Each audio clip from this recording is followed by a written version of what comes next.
Alright, so we're going to look at deriving a formula for the area of the minor segment of a circle. A couple of pre-stuff. Let's draw a nice big circle here. So a segment is any area of a circle cut off by a chord. So typically we tend to draw that like this. A chord, of course, connecting 2 points on the circumference of a circle. We draw a line between those two, and that splits the circle up into two segments. A minor segment, so that would be the smaller one, and a major segment, the big one. All right, so this is a minor segment, and this big fella here is a major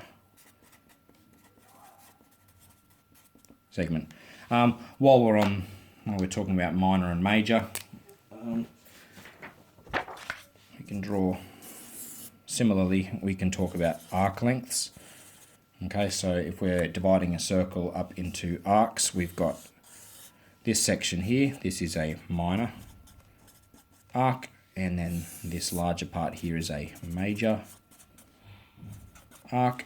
And similarly with sectors, we have a minor sector, and of course the opposite version is a major sector. Okay, so occasionally you'll see those words pop up from time to time, minor and major. Anyway, back to our segments. So our aim here is to develop a formula for the area of this red section here. And the way that we're going to do about that is we are again going to subtend an angle at the center. Okay, so on the end points of that chord, we are going to take that to the center of the circle. We're going to subtend an angle. We're also going to say that the radius of this circle is r. So the way that this proof or this derivation is going to go is we are going to relate that to the area of the sector formed. So that's this big thing here.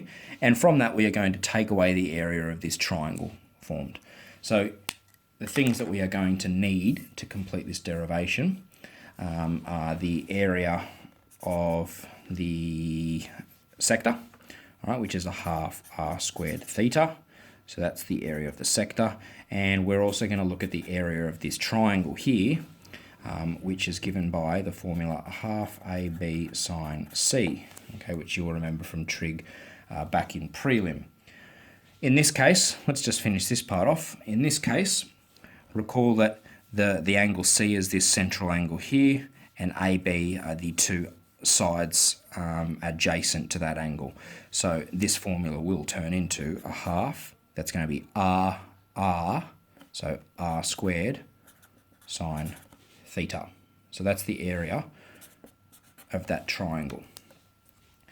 And this, of course, is the area of the sector. So if we're trying to now find the area of the segment, that's the area of the sector, take away the area of the triangle, which we can write as a half r squared theta minus a half r squared sine theta.